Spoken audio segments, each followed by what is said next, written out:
তার উপরে গুলি করার একদিন আগে 2 দিন আগের অনেকগুলো ভিডিও দেখেছেন না আপনারা?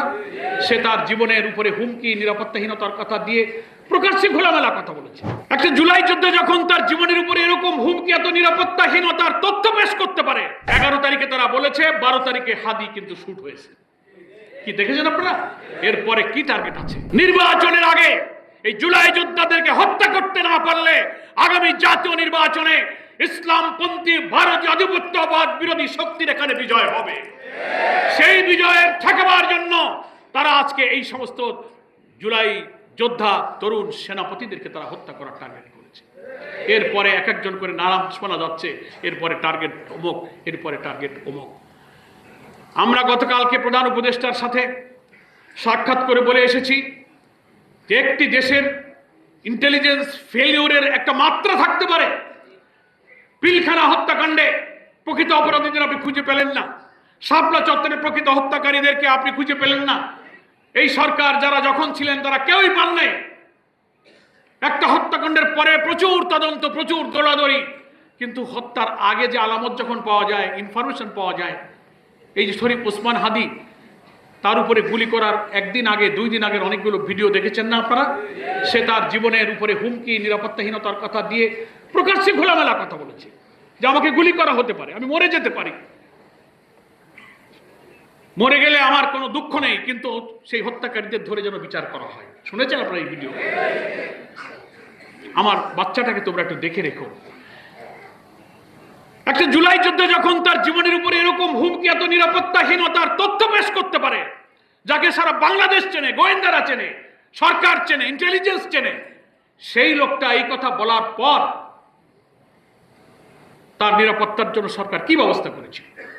আমরা কালকে প্রধান উপদেষ্টাকে জিজ্ঞাসা করেছি যে আপনার অনেক সংস্থা আছে, অনেক এজেন্সি আছে, আপনি প্রশ্ন করেন, এই তথ্য প্রকাশ হওয়ার পর এটা মিডিয়াতে এসেছে, সোশ্যাল মিডিয়াতে এসেছে, তার নিরাপত্তার জন্য সরকার একটা ব্যবস্থাও গ্রহণ করেনি এবং প্রকৃত খুনিদের এখনো ধরা যাচ্ছে না। নানান গুঞ্জরণ, একবার এদিকে ব্লেম গেম দিয়ে এদিকে ওদিকে ঠেলে দেওয়া হচ্ছে। তার অর্থ হচ্ছে যে সমস্ত বুদ্ধিজীবী, সাহিত্যিক, সাংবাদিক, কবিরা সোশ্যাল মিডিয়া, বিভিন্ন কর্পোরেট হাউসে বসে, টেলিভিশনে, টক শোতে আগামী জাতীয় নির্বাচনের আগে বাংলাদেশের রাজনীতিকে আবার ভারতের কোর্টে ফেলে দিতে চান, এসব কিছুই তাদের ষড়যন্ত্রের অংশ।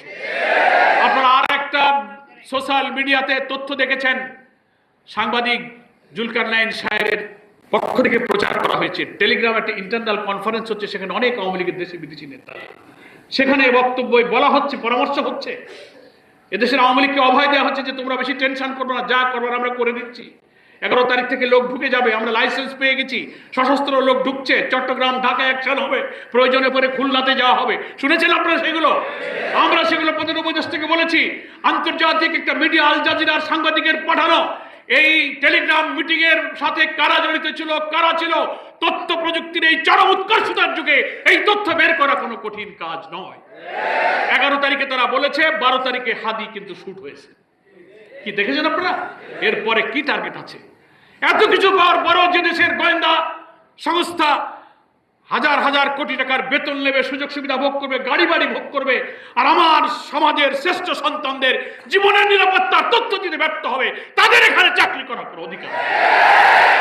আমরা প্রধান উপদেষ্টাকে বলেছি এগুলো খুঁজে বের করুন, গ্রেফতার করুন এবং খুনিদেরকে ডেকে আপনারা রিমান্ডে এনে প্রকৃত তথ্য বের করে শাস্তির ব্যবস্থা করুন, বিচারের আওতায় আনুন। তা না হলে আমাদের কারোর জীবনের নিরাপত্তা থাকবে না।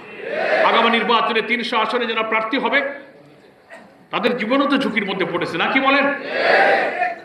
সেজন্য আমরা সরকারের কাছে বলবো, সরকারের যারা ল এনফোর্সিং এজেন্সি আছে তাদেরকে বলবো, যারা ইন্টেলিজেন্সের অনেক সংস্থা, আপনার এনএসআই আছেন, ডিজিএফআই আছেন, ডিবি আছেন, এসবি আছেন, প্রচুর ইন্টেলিজেন্সের ব্যবস্থা আছে। আমরা শুনি কি এক মহা কাজ কারবার, আপনাদের কত যন্ত্রপাতি রাশিয়া, ইউরোপ, আমেরিকা থেকে আনেন, আধুনিক। লাভ কি? এগুলো মানে কি করলেন এ পর্যন্ত?